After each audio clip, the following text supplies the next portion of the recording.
नशे में जो शामिल या नशे की जकड़ में जो युवा हैं, जब से नागौर जिला पुलिस अधीक्षक पद पर आईपीएस मर्दुल कच्छावा पदभार ग्रहण किया, तब से नागौर जिले में अपराधियों में तो खौफ है। इसके साथ ही जिस प्रकार से नशे की प्रवृत्ति नागौर जिले में लगातार फैल रही है, उसको कम करने के लिए फिटनेस पे विशेष ध्यान दे रहे हैं। इससे पहले आपने देखा होगा कि आपने लद्दाख में आकर जो मैराथन 2025 थी, वहां पे भी पार्टिसिपेट किया और वहां पे विनर है। आज एक बार फिर है वो नागौर से लेकर बुटाटी तक जो फुल मैराथन हुई, उसमें हाफ मैराथन में सर ने भाग लिया। तो सर, किस प्रकार से मैसेज देना चाह रहे हैं इस मैराथन के जरिए? देखिए, संदेश युवा शक्ति के लिए है, युवा वर्ग के लिए है, हमारे जितने युवा साथी हैं उनके लिए है। नागौर में जो एक बड़ी समस्या है नशे की, उस समस्या से जुड़ी हुई एक जागरूकता सभी आमजन तक पहुंचे। ये एक स्थापित बात है कि पूजा हमेशा शक्ति की होती है। अब शक्ति मानसिक शक्ति और शारीरिक शक्ति कैसी भी हो सकती है। मानसिक शक्ति और शारीरिक शक्ति दोनों ही नशा करने से क्षीण होती है, कमजोरी आती है। फिटनेस से और इस प्रकार की गतिविधियों से युवा वर्ग को एक मैसेज ये दिया जाना हम चाह रहे थे कि आप लोग स्वस्थ रहें, तंदुरुस्त रहें, नशे से दूर रहें और मानसिक रूप से और शारीरिक रूप से दोनों से स्वस्थ रहें। अपनी शक्ति में वर्धन करें, अपने मानसिक शक्ति में वर्धन करें, अपने ज्ञान को अर्जित करें और अपने शरीर रूपी मंदिर को स्वस्थ रखें, तंदुरुस्त रखें। सर, हमने सोशल मीडिया पे 3-4 दिन पहले पोस्ट देखी थी, आपने दो घंटे में 21 किलोमीटर की जो मैराथन की थी, मतलब आप वॉकिंग कर रहे थे मॉर्निंग गोगले तक थी। तो इससे पहले की थी, वो पहला ही दिन था सर 21 किलोमीटर का? नहीं, आमतौर पे रेगुलर रूप में रनिंग में करता रहता हूँ। रनिंग में अलग अलग माइलेजेस होते हैं, कभी 5 किलोमीटर, 10 किलोमीटर, अलग अलग दिनों पे अलग अलग टाइप की रनिंग जो है वो की जाती है। सर, एक संदेश युवाओं के लिए, क्योंकि आजकल काफी ज्यादा, अगर सोशल मीडिया का दुरुपयोग कह सकते हैं, नशे की लत काफी होगी, तो नशा छोड़ना भी चाह रहे हैं लेकिन वो इतना दलदल में घुस चुके हैं कि नशे से उबर नहीं आ पा रहे। उनको किस प्रकार से फिटनेस या वॉकिंग वगैरह जॉगिंग से किस प्रकार से छुटकारा पा सकते?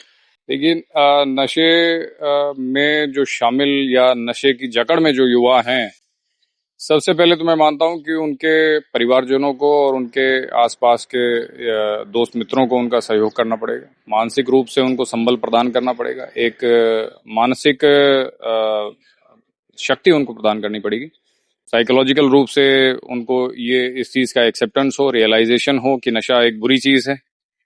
उसके बाद में फिर रिहैबिलिटेशन की बात आती है कि पुनर्स्थापना दोनों ही तरीके से, मानसिक रूप से, शारीरिक रूप से, क्योंकि फिजियोलॉजिकल और साइकोलॉजिकल दोनों चीजों को नशा इम्पैक्ट करता है। तो इसमें परिवार की, समाज की और हमारे जो डॉक्टर्स हैं उनकी महती भूमिका होती है।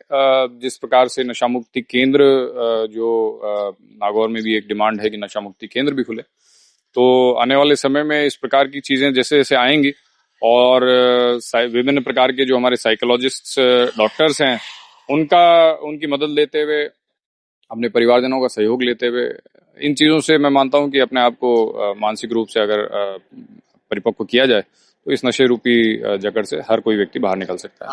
आखिरी एक संदेश सर, सोशल मीडिया का दुरुपयोग होता है, सदुपयोग किस प्रकार से ले? क्योंकि आप भी सोशल मीडिया पे एक्टिव रहते हैं, लेकिन इस प्रकार की पोस्ट होते हैं जिससे सैकड़ों हजारों युवा इससे इंस्पायर होते हैं। किस प्रकार से सोशल मीडिया का सदुपयोग करना चाहिए?